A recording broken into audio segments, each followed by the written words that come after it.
All right. Welcome to episode 3 of the AI for SMBs podcast. I'm here with JD. How's it going, JD? It's going well. How's it going with you, TJ? Doing great. Exciting as always. Every day is a new day in AI. Let's talk about one of the most exciting, probably the most exciting part of the AI space and where this is all going, which is AI agents. But the problem with AI agents is it is such a massive space that means so many things, so many moving parts, different ways to think about it. It's not just one simple thing. So I figured maybe a good way to start with AI agents is to get into just one small niche of one type of AI agent, because this is one of the easiest ones to do now. I think everybody should understand that AI agents are going to get absolutely incredible over the next few years. Probably even a ton more, of course, this year. But right now, a lot of the AI agent stuff is not where it will be. It's not quite great. And so if you're trying to learn this stuff or trying to leverage it, the best way to do it is to do it with the aspects that work today, right? And so one of the obvious use cases today is research agents. And I feel like we could do a full episode just talking about these research agents. So I'll just ask you, how would you define or describe AI research agents and how they're different from, the traditional way of doing things, which is just Google. I'm going to go Google, read things, do everything on your own, or, the obvious difference there, but versus just, hey, I'm just going to type it in ChatGPT. ChatGPT is going to give me the answer. So why are AI research agents so much better than just typing it into ChatGPT? Yeah, so I would think of it as like specifically with research agents, because agent, like you said, can mean different things and different automations. So when you're talking about research, you can think of it as, ChatGPT by itself is not connected to the internet. You can ask it to go look at a particular URL, and it's kind of a single URL. It's going to pull back some information, and then it's going to infer from that. It's almost like a single shot. Whereas you start looking at some of these research agents and different tools, you can almost have like stepped approaches. So you can say, go research this particular topic and get 5 URLs back. Pull that information together and then run it through the LLM to consolidate that information and kind of build upon that. So, and there's a lot of different types of research. You could be looking for metrics. You could be looking for content. You could even be looking for images. So it really just depends. And what's interesting to me about this is when you start thinking about it from like a programming sense, you're still going out to the web and kind of searching the same as you would as if you were doing it in the browser. You're just using programming to do it. Yeah. No, that makes a lot of sense. I think an easy way maybe for people to get a grasp of this is when you hear AI agent, or in this case, let's say AI researcher agent, probably would be made up of multiple agents, meaning multiple roles. And I think maybe an easy way to think about this is imagine them as people, right? Like your job, Sally's job is to go find 20 websites discussing the Oakland A's moving to Las Vegas. And then Sally's job is to take those 20 articles she got and to summarize them in 5 paragraphs, all of them. And then Joe's job is to take those and then rewrite them in a certain style or tone or visual style. And then you could have another person whose job is to take that and put it somewhere. And it just goes on and on, right? Kind of endless of what's possible here. And so this is what you don't get with, hey, I'm just going to ask ChatGPT for something.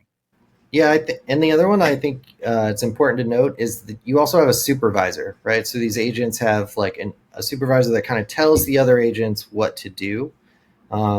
Hey, we know you're going to go look at Google. Go search in Google specifically.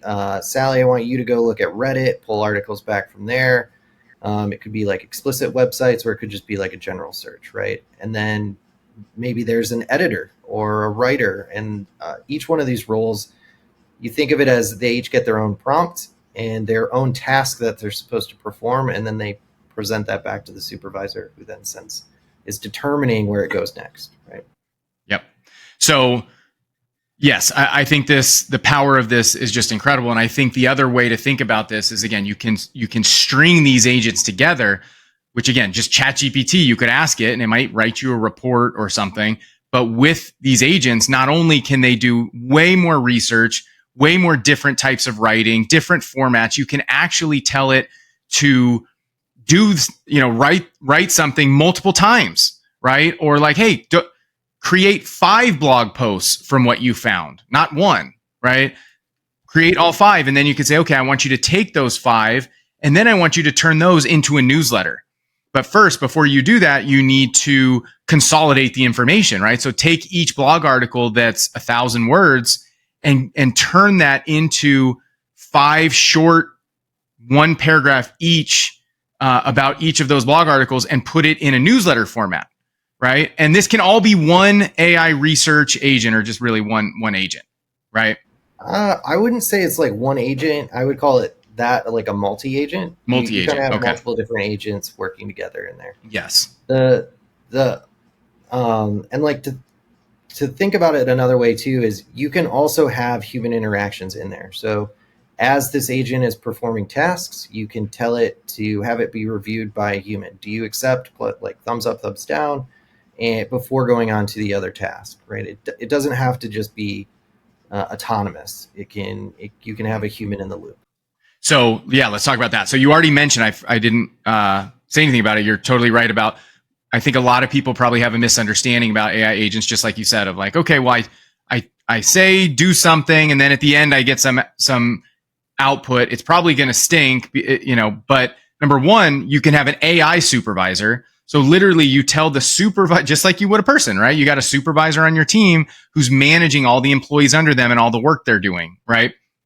And coordinating what everybody is doing, right? So AI can actually do this and do it really well. Now, is it perfect? Obviously depends, probably not perfect, and it depends quality on the complication. But I think you're getting to, okay, if things are even more important than, say, writing a blog or something, maybe you don't need a human for that. You don't care, but maybe you're writing some financial report that if some numbers are off or something's in the wrong place, hey, this is devastating to us.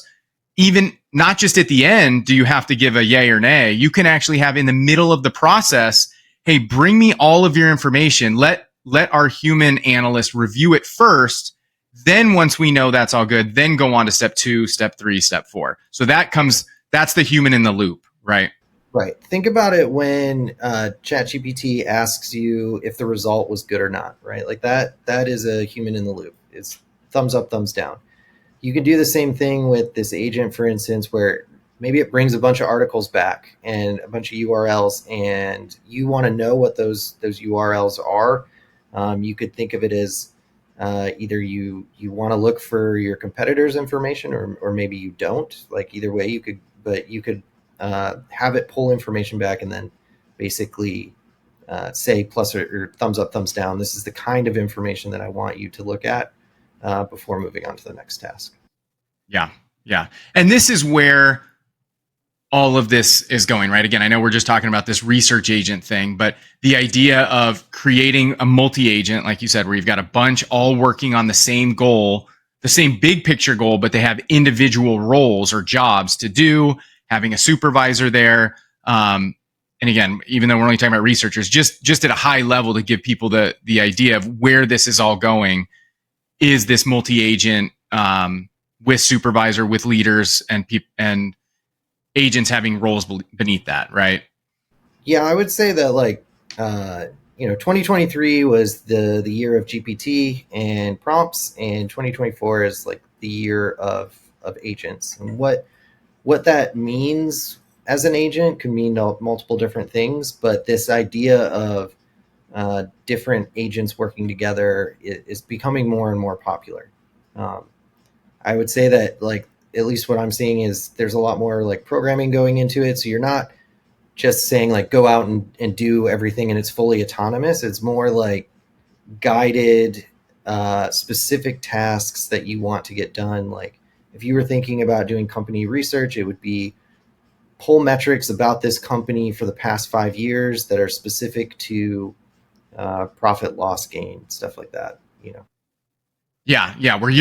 Yeah, maybe that's another good point too, is for people to understand these agents. It's not, you don't just tell, I guess you could, but you probably wouldn't get good results if you said, hey, go search the internet, bring me back information. Like, you're not going to get good results. If you say, I want this information from these type of sites write it in this style, this structure, this quantity, make sure it has, don't pick any site that has X. All these kinds of things can be predetermined before it does its job, right? But yeah, since we're talking about the idea of the quality of reports that the AI researcher agents can pull from, let me actually share my screen for those that are watching this on YouTube. If you're not, you should, because this is absolutely incredible. And I will say this specific report I'm showing, we just found today. So this is from a website called agent.ai, which is from the founder of HubSpot, created this. So all he did here is typed in a company's domain name, which is OpenAI, little meta here, but look at this report that it spit out. So you got your information here, you got a bunch of general questions that it's answering, this table of contents, who the founders are, what their focus is, their funding data, their Glassdoor reviews, decision makers, news articles about it, some graphs of their web traffic, and so you can almost think of, how would you describe this, JD, as where all this is, how this is all working? I'm going to give my non-technical guess first, is that each of these, call them widgets, probably had an agent assigned to it of, hey, your job is to go find the funding stages of OpenAI, and your job is to go find the web traffic, and then the supervisor, or maybe just the settings, is saying how to present this information in these widgets, in what order. Tell me how you would describe what you're seeing here, what's going on. Yeah, I think like a great way to think about it is even like the table of contents, right? Where it's very simple. Like there's probably an agent that's organizing all the data that's coming back from this and saying, I need it in this order, and I want to have references to each one of these sections. And then each one of those sections is probably its own agent. That agent could be going out to the web. It could be going to Glassdoor. It could probably even be going and hitting an API for specific metrics on a company, let's say from like Crunchbase or something. So each one of these agents not only would be like researching through, you can think of it as like a Google search. There's a lot of different tools, which I think we're going to talk about, but you can also hit APIs for like specific information. So where some information might be public, but it may actually be easier to get it from like a 10K report or something where it's a little more structured, because then the agent itself has less to think about, but process and use LLMs. It can be more focused on its task.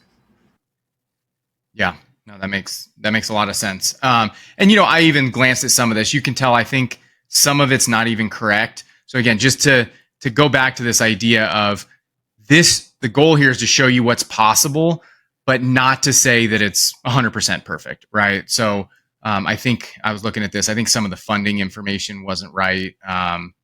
There's a few errors here and there, but overall, it's pretty damn impressive. And again, as always, we say this every episode, this is the worst AI will ever be. It's only going to get better from here. So if you see this and think, oh my gosh, this is crazy, just wait until 6 months from now or a year from now. It's going to get unbelievable. And we also have a simpler version of this in our platform, Zeal, that probably looks a lot more familiar to something that most people would think of right now is, hey, I want a report written on a topic. And so this one, for example, one day after this Apple AI event, we went in here and we typed in, tell us what happened, and look at the report that it spit out. It has a paragraph introduction, a new era of AI section with an overview, key features, how they went over privacy and security, a broader implications section where they went over, competitive landscape, impact on users, developers, a conclusion, and then most importantly, a references section, which is really cool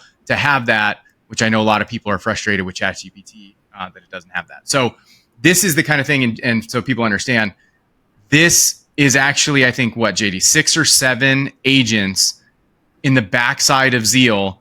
When you type something in, there's 6 or 7 agents that go work that then all come together, and this is the output of those 6 or 7 agents. Is that right?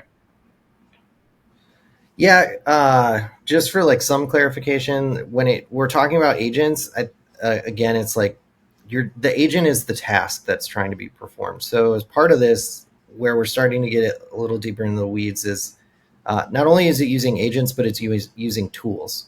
So there are specific tools that you can use to either search, process information, or pull information from an API. And so what we're doing is we're combining agents and tools. So the agents can use these different tools in order to come up with how they're formulating this information, this report specifically.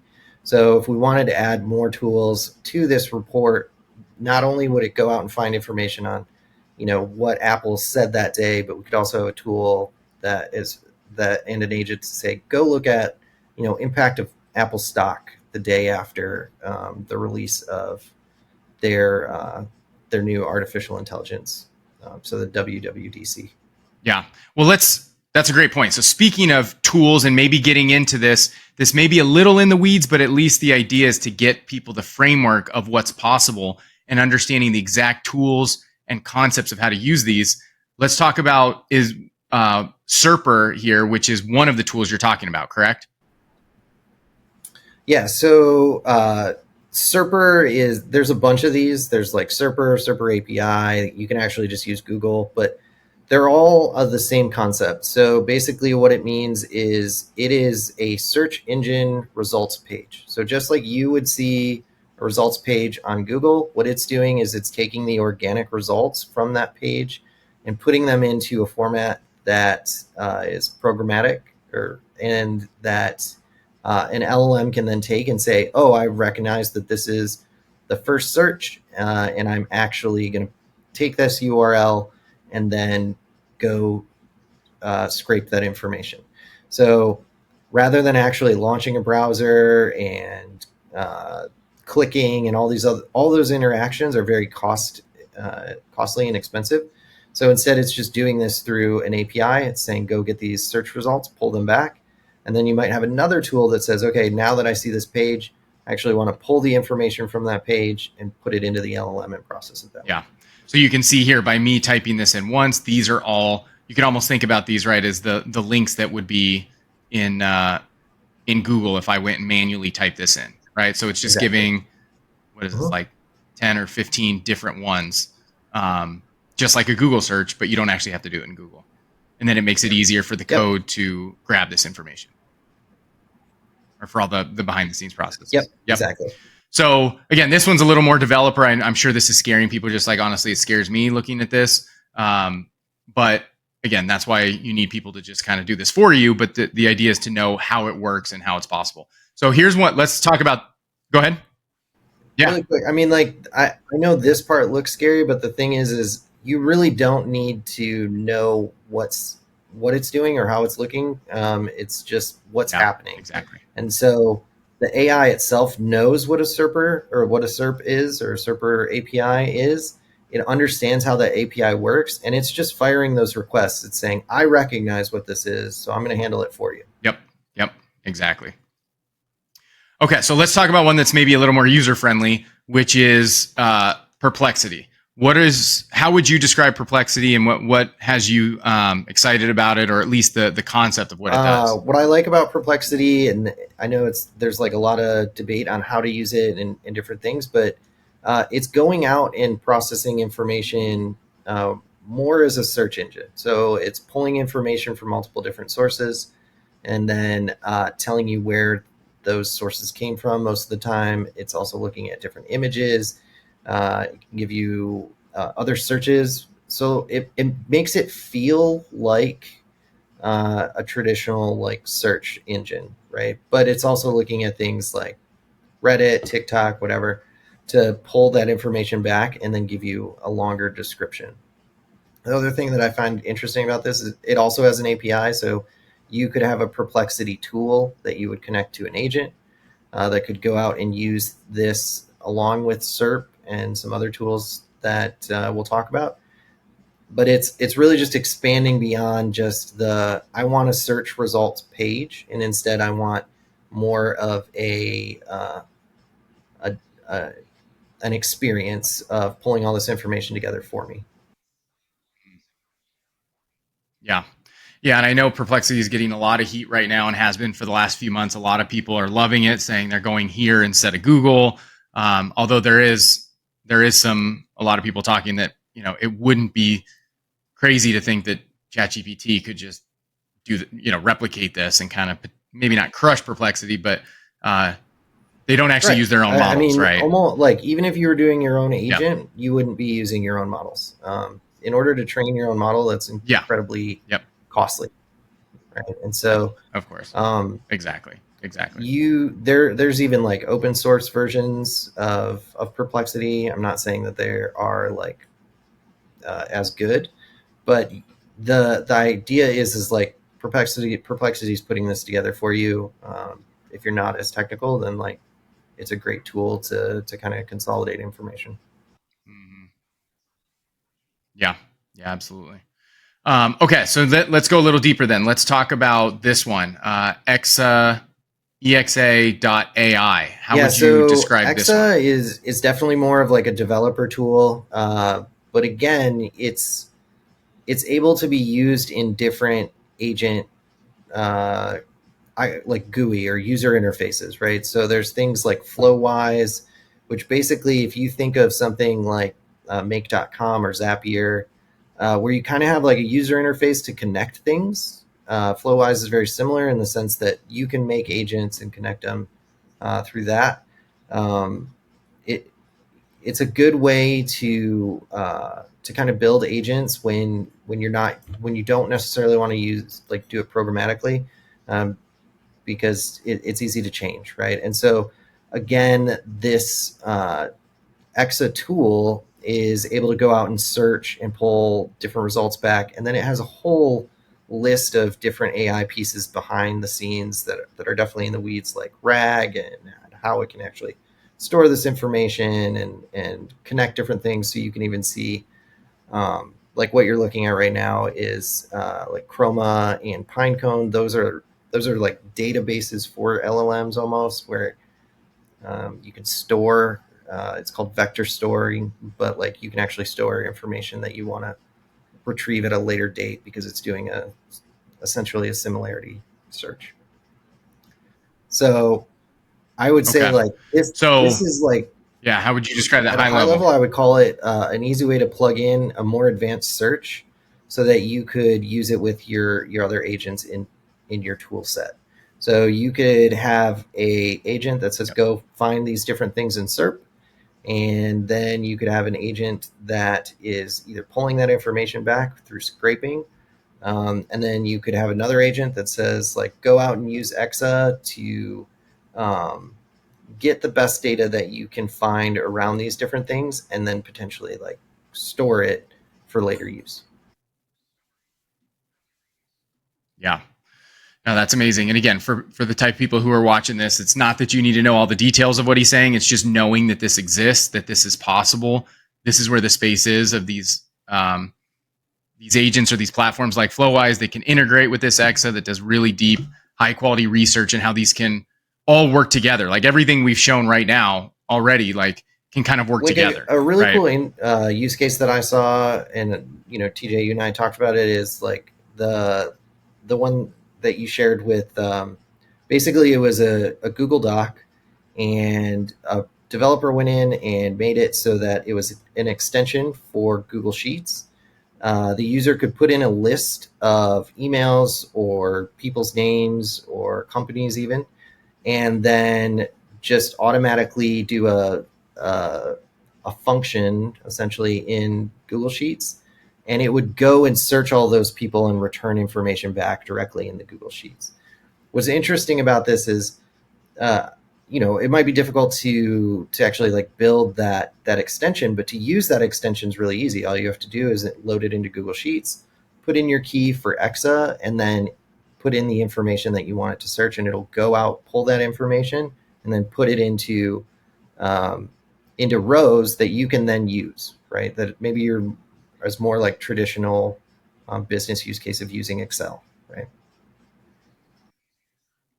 Yep.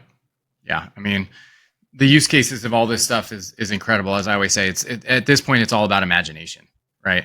Because it can do so many things. You have to use your imagination on how to leverage this stuff on the deeper scale than just the basic stuff that we're talking about here of just doing generic research, because it can be incredible. Well, And that's where it's like really interesting because uh, business owners are the ones with that Yes. wealth of knowledge, not the AI developers, right? Like that it has to be a collaboration where the AI developers were like bringing tools and programming concepts and like ways to kind of build these agents and flows, but the tribal knowledge really comes from the business of what are the things that you're doing, what are the things that you're struggling with, and how does your business operate, right? There's no way that a developer is just going to come in and tell you how to do your business better. It's more about understanding your business and building solutions that can work for you,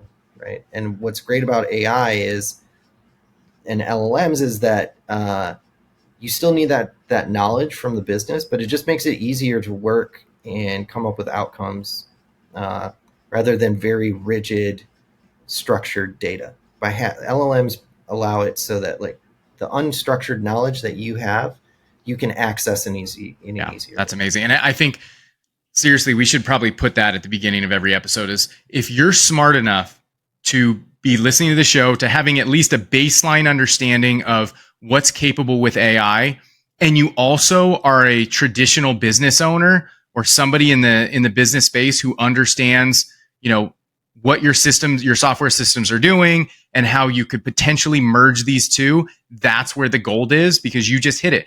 You've got 99% of business owners know business really well, but they don't know anything about AI. And then you have all the AI developers who know everything about AI, but they don't know anything about business. And so it's those people in the middle who know both, even especially on the AI side, very little. You can build incredible things, whether it's building your own software or integrating things with software. There's just so much you can do to take this technology and integrate it to help solve problems that your business has or other businesses that the problems that they have. And part of this too is people don't even know it's a problem, right? You don't know it's a problem because you don't know there's a potential solution. So as somebody who gets business and AI, you can bring this to somebody and say, hey, I know you think your system's going pretty well, but what if we could do this, which would 3x your output or get you in front of 10 times as many leads? Like, okay, now they're interested, right? Yeah. Cool. So let's talk about the next one. Tavili. Is that how you say it? Tavili? Yep. Hopefully. We I don't hope know. so. I feel like I try pronouncing the names all the time and I Yeah. have no idea if Yeah. I'm doing it correctly. So Tavili is another tool. It's another research. It's more of like a programmer tool. As you've been like scrolling and going through each one of these, you'll kind of see some like reoccurring names. LangChain is like probably hear about it. It's one of like the preferred frameworks that a lot of programmers are using in order to write some of these things. That Tavili is their preferred search tool. So when you're building out these agents, it's another way to go out and search the internet, have some level of autonomy, pull that information back, tell you where the resources are that it's gotten this information, and then prep or start consolidating like your research report that you're doing. Okay. So it's much more. It's very similar to like EXO, where it's going to be under the hood, right? You're not going to necessarily see it, but it's the one that's doing a lot of work. It's the tool that the agents are using. Yep. Okay. Sweet. And what about which one's this? GPT Researcher. Yeah. So GPT Researcher, this is actually it's an open source, a free. I don't know if I would call it an example, but it's a research assistant. It's an agent, right? And they have a lot of great examples. If you're a programmer, you can pull it down, just do like get the repo and start it up, run it locally. You can deploy it to a server. It works out of the box. You just need a Tavili API key. You can hook it up and then you can start conversing with it. So it's probably a little more complicated than I would for like a general small business use, but from a programming stance, it's really easy to get up and running. It's easy to connect with. You don't necessarily have to use their front end. You can actually connect it to your own. It's also a great space to kind of get used to, like, what can agents do, and how can you plug in different LLMs and different tools to like expand this particular assistant. So to me, it was like one of the probably one of the first and one of the best known examples of like a GPT researcher, hence the name. But it's super easy to get started with it. Yeah, this stuff is just, it's incredible. And I know this can be overwhelming for non-technical people. We just went over really kind of this, actually probably all of them except Perplexity and Zeal are the kind of thing that your traditional small business type of person is not going to be using themselves, right? It's going to be what they use maybe on the back end, but like you said, you don't know that you're using it. But it's key to understand what's possible and that these tools can all work together. And if you have somebody helping you who is a developer, it's not that difficult to start building incredible things by linking all of these tools together. Would you agree? Yeah. So hopefully this was helpful as a good understanding of AI research agents. Again, a super small subset of the AI agent space. Obviously, reach out if you want to talk more about this. We're happy to help chat with anybody and give some feedback and ideas. But yeah, anything else? Any other overall thoughts on the concept of research agents? The reason I think this was a good one to start with is you almost always have some sort of research aspect to it, or you're connecting to the browser for more recent information. And so when we say hello world in the programming landscape, it's basically like, this is the first way to get started. This is kind of like your kitchen sink or your way to get into the field, because it's going to be used all over the place. Yeah. Yep. Yeah. Again, anybody listening to this understands you are early. We are early to this, but this is going to become completely normal. And so, like with many things in technology, and especially in the AI space right now, it is very valuable to be on the cutting edge. And so I, again, encourage everybody to at least do a little more research on AI research agents and what's possible here, because that'll give you a good framework. When you start digging into more complex things, you'll have that background of kind of understanding how these things work together. Awesome. Well, this is a great one, JD. Thanks for doing it. And we'll see everybody on the next one.